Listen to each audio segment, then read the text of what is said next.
जय हिंद दोस्तों। जैसा कि पिछली क्लास में हम लोगों ने पढ़ा था कि बहुपद की घात क्या होती है और बहुपद को मानक रूप में कैसे लिखा जाता है। आज हम पढ़ेंगे बहुपद कितने प्रकार का होता है। तो बहुपद कितने प्रकार का होता है उससे पढ़ने से पहले, बहुपद के प्रकार पढ़ने से पहले हम लोग ये जान लेते हैं कि बहुपद का व्यापक रूप क्या होता है। व्यापक रूप एक ऐसा रूप जिसमें सारी चीज़ें क्या हो जाएं, समाहित हो जाएं। जैसे महाभारत में कृष्ण भगवान ने एक बहुत बड़ा रूप धारण किया था जिसमें सारी चीज़ें समाहित हो गई थी। जब उन्होंने अपने मुंह को खोला था तो आप देखे होंगे वहाँ पर जीव जंतु जानवर दुनिया की सारी चीज़ें उनके मुंह में जा रही थी। ठीक है, तो उन्होंने सारी चीज़ों को अपने अंदर क्या कर लिया था, समाहित कर लिया था। वही रूप होता है व्यापक रूप। व्यापक रूप मतलब ऐसा रूप जिसमें सारी चीज़ें क्या हो जाएं, समाहित हो जाएं। तो वैसे ही गणित में भी व्यापक रूप होता है। तो आइए हम देखते हैं कि बहुपद में व्यापक रूप क्या होता है। ठीक है, इसको कहते हैं ब्रॉड फॉर्म। व्यापक रूप को क्या कहा जाता है, ब्रॉड फॉर्म। ठीक है, इसका रूप इस टाइप का होता है a0 x power n, a1 x power n minus 1, a2 x power n minus 2, a3 x power n minus 3 और ऐसे dot dot an x power 0। आप लोगों ने शुरुआत में जब हम बहुपद पढ़ाए थे तो हमने आपको ये बताया था कि बहुपद बहुत सारे पदों को मिलाकर बनता है, जो कि आपको आज देखने को मिल रहा है। देखिए बहुत सारे पद हैं कि नहीं है। ठीक है, जहाँ पर a0 a1 a2 a3 dot dot an क्या हैं, नंबर्स हैं, संख्याएं हैं। ये संख्याएं कुछ भी हो सकती हैं, पूर्ण संख्याएं, पूर्णांक, चाहे जो समझिए। और यही जो n है ये पूर्ण संख्या है, पूर्ण संख्या है। और कैसी संख्या है, धनात्मक संख्या। पूर्ण संख्या के बारे में हमने आपको बताया है। तो जैसे आप देखिए एक रूप है x घाते 7 minus 8 x घाते 6 plus 5 x cube minus 7 8 power 5 plus 6 x power 2 plus 8 x minus 9। तो आपको ये दिख रहा है, बहुत सारे पद इसमें आपको दिखाई दे रहे हैं और यही है बहुपद। तो अब ये रूप देखो, यह रूप इसमें समाहित हो जाएगा। इस व्यापक रूप में ये रूप समाहित हो जाएगा।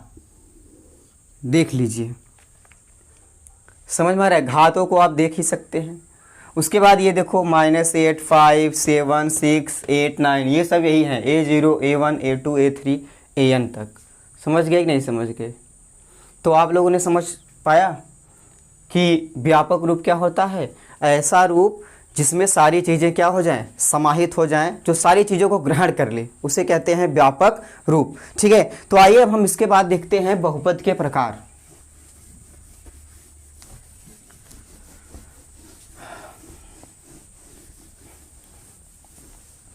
बहुपद को दो तरीके से बांटा गया है। ठीक है, बहुपद के प्रकार, types of polynomial, types of polynomial. बहुपद के प्रकार। ठीक है, तो हम देखते हैं बहुपद को कितने प्रकार से बांटा गया है। इसको दो तरह से बांटा गया है, 2 टाइप्स ऑफ पोलिनोमियल। पहला है घात के आधार पर,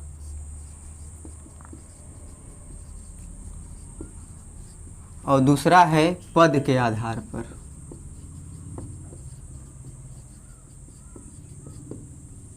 दूसरा है पद के आधार पर। पहला है on the basis of degree, degree के आधार पर, और दूसरा है on the basis of terms, पद के आधार पर। तो हम लोग बहुपद को दो प्रकार से डिवाइड किए हैं, एक घात के आधार पर और एक पद के आधार पर। तो आइए देखते हैं कि घात के आधार पर कितने प्रकार के होते हैं, डिग्री के आधार पर कितने प्रकार के होते हैं। ठीक है, और पीछे से करेंगे हम, दिखेगा हमें डिग्री के अनुसार कितने होते हैं। ये इस टाइप से बटा हुआ है। पहला है अगर डिग्री 0 है तो इसे कहेंगे अचर बहुपद। दूसरा है अगर डिग्री 1 है तो इसको बोलते हैं रैखिक बहुपद। अगर डिग्री 2 है इसको बोलेंगे द्विघात बहुपद। डिग्री 3 है तो इसको बोलेंगे त्रिघात बहुपद। 4 है तो इसको बोलेंगे चतुर्थ घात बहुपद।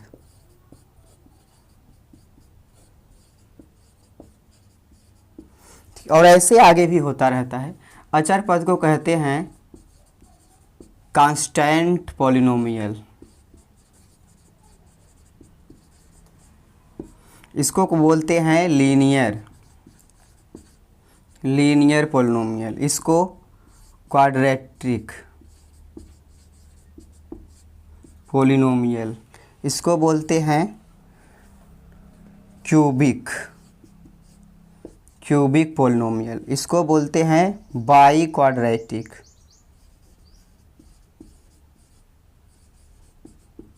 पॉलिनोमियल, इस चिन्ह का मतलब समझिए आप पॉलिनोमियल है। ठीक है, तो आपको इतनी चीज़ समझ में आई कि घात के आधार पर बहुपद को कितने भागों में डिवाइड किया गया है। ठीक है, अब इसमें आगे देखते हैं इधर, इसमें और इधर से कर देते हैं। पहला है पद के, अगर एक पद है एक पदीय बहुपद।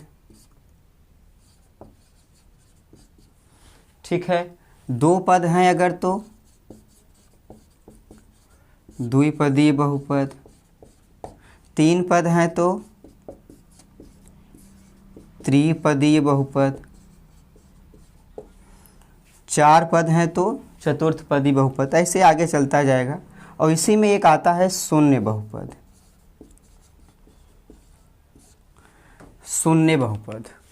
ठीक है, तो आप लोगों ने देखा कि किस टाइप से बांटा गया है। इसको बोलते हैं, अभी मैं इंग्लिश बाद में लिख दूंगा, यहाँ जगह नहीं है इसलिए प्रॉब्लम हो रही है। तो आप लोग समझ पाए बहुपद के कितने प्रकार से बांटा गया है। घात के आधार पर इतने बहुपद हैं, पद के आधार पर इतने हैं। ठीक है, इसको बोलते हैं monomial, binomial, trinomial, zero polynomial. ठीक है, तो ऐसे ही ट्राइनोमियल होगा, ये ज़ीरो पोलिनोमियल होगा। तो बातें समझ में आई आप लोगों को। तो आप लोगों ने ये देखा कि बहुपद को कितने प्रकार से बांटा गया है। बहुपद को 2 भागों में बांटा गया है, एक डिग्री के बेसिस पर और एक टर्म्स के बेसिस पर। ठीक है, इतना समझ में आया। अब हम बारी बारी से उसको डिटेल में पढ़ते हैं। ठीक है, आप इसका स्क्रीनशॉट ले लीजिए। तो चलिए हम डिटेल से इसको देखते हैं। ठीक है, तो आप देख रहे हैं कि बहुपद इधर मैंने लिखा है, घात को यहाँ लिख दिया है। उदाहरण आपका यहाँ मैं दूंगा और व्यापक रूप इसका कैसे लिखा जाएगा वो। ठीक है, जैसे आप समझिए अगर किसी बहुपद की घात 0 है, बहुपद की घात 0 होने का मतलब है उसमें चर की जो घात है वो 0 हो। जैसे हम कह दें एक 5 है, 5 को हम 5x⁻0 लिख सकते हैं। तो x⁻0 मतलब डिग्री हो गई 0, तो 0 डिग्री हो गई तो इसे क्या बोलेंगे, अचर बहुपद। इसे -8 हो गया तब क्या होगा, अचर, क्योंकि -8 को -8x⁻0 हम लिख सकते हैं। उसके बाद हमने ले लिया -7, 5, इस टाइप के जितने भी एग्जाम्पल्स हम लिखेंगे वो आपका अचर बहुपद होगा। जिसकी देखो सब की 5 को हम लिख सकते हैं, 5 यहाँ पर लिखा गया है। मान लीजिए 9 है तो 9 को हम 9x⁻0 लिख सकते हैं, नहीं लिख सकते। तो x⁻0 मतलब डिग्री कितनी हो गई, 0। तो कोई भी अचर नंबर अगर आपको दिखेगा तो वो भी बहुपद होगा, लेकिन अचर बहुपद होगा। और इसका एग्जाम्पल, इसका व्यापक रूप जो होता है वो a होता है। एक ही जगह आप कुछ भी रख सकते हैं, 1 2 3 10 20 50 80, कुछ भी एक ही जगह रखा जा सकता है। उसके बाद हम लेते हैं रैखिक बहुपद। ऐसा बहुपद जिसकी डिग्री क्या हो, 1 हो, एक घात हो, एक घाती बहुपद या रैखिक बहुपद कहा जाता है। रैखिक बहुपद को एक घातीय बहुपद भी कहा जाता है। और इसका सबका इंग्लिश मैंने पहले ही लिखवा दिया है आपको, उसमें आप देख लीजिएगा। तो ऐसा बहुपद जिसकी घात क्या हो, एक घातीय बहुपद या रैखिक बहुपद कहलाता है। जैसे एग्जाम्पल 3x, 3x में आप देखिए इसकी घात कितनी है, केवल एक है, x की घात 1 है। तो x की घात 1 है तो ये कौन सा बहुपद हुआ, रैखिक बहुपद। अच्छा, रैखिक क्यों बोलते हैं, क्योंकि एक घात वाले बहुपद का अगर हम एक डायग्राम खींचें, ठीक है, जो डायग्राम खींचेंगे वह एक सरल रेखा प्राप्त होता है, स्ट्रेट लाइन प्राप्त होता है। अगर हम उसका ग्राफ खींचें तो एक स्ट्रेट लाइन प्राप्त होता है, एक सीधी रेखा प्राप्त होती है। तो रेखा प्राप्त होती है इसलिए इसका नाम रैखिक बहुपद हुआ, समझ गए। अन्यथा इसका घात 1 होता है। ठीक, जैसे 5x प्लस c, तो x की घात कितनी है, 1 है।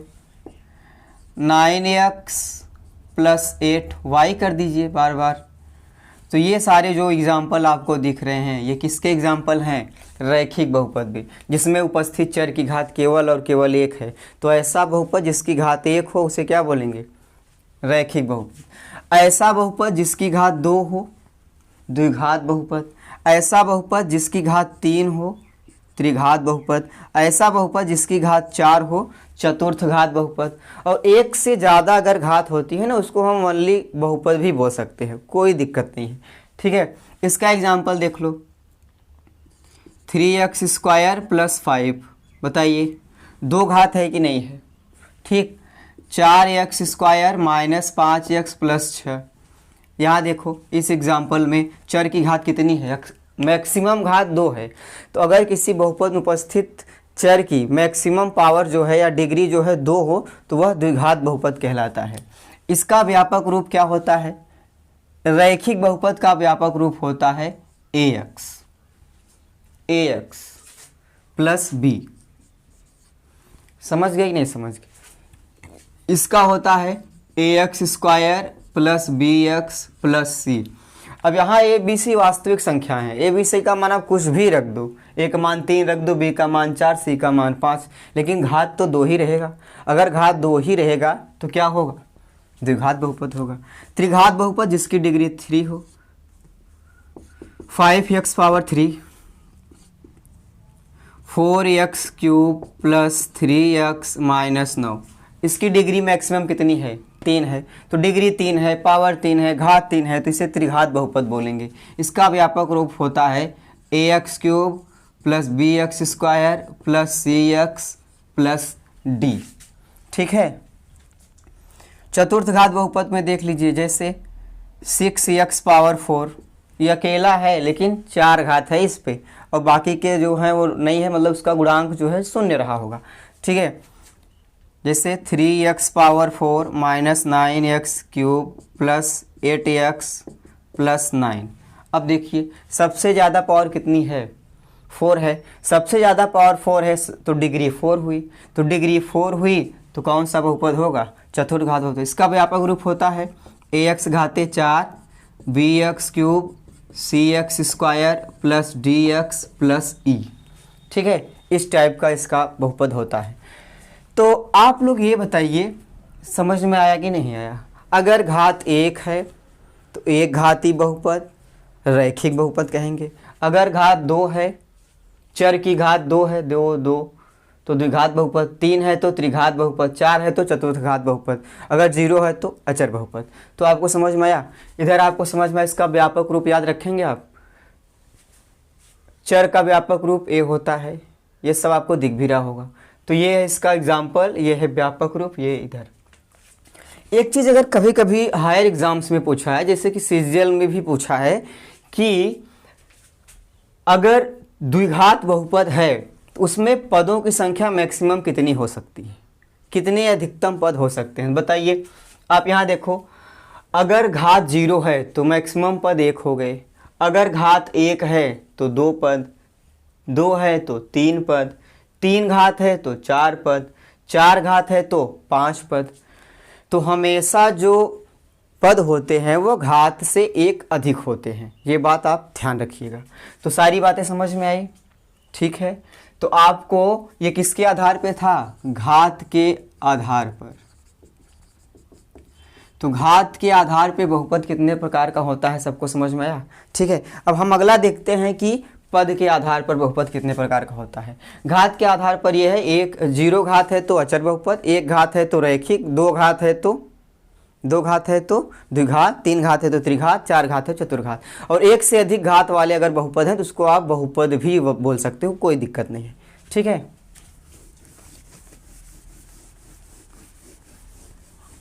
अब हम देखेंगे पद के आधार पर क्या होता है।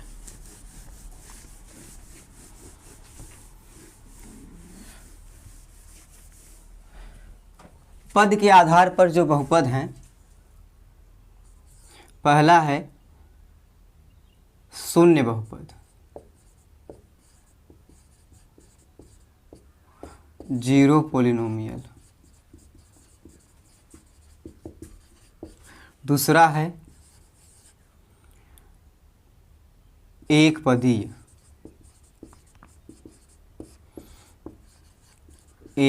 बहुपद, इसको बोलते हैं मोनोमियल, पोलिनोमियल, मोनोमियल। अगला है द्विपदीय बहुपद, इसको बोलते हैं बाइनोमियल।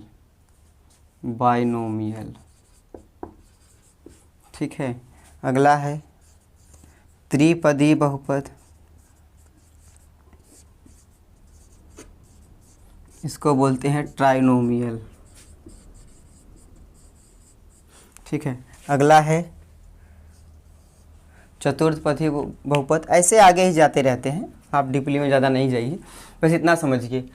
शून्य बहुपद, एक पदी बहुपद, द्विपदी बहुपद, त्रिपदी बहुपद। अगर एक पद है केवल तो उसको बोलेंगे एक पदी बहुपद।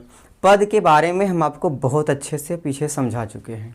ठीक है, कि पद क्या होता है। अगर एक पद है तो एक पदी बहुपद, दो पद है तो दो पदी। ठीक है, एग्जाम्पल देखते हैं इसका। जैसे पहले इसको समझते हैं, फिर इधर एक पद ax अकेला है, एक पद तो एक पदी बहुपद। 3x² अकेला है, एक पद है।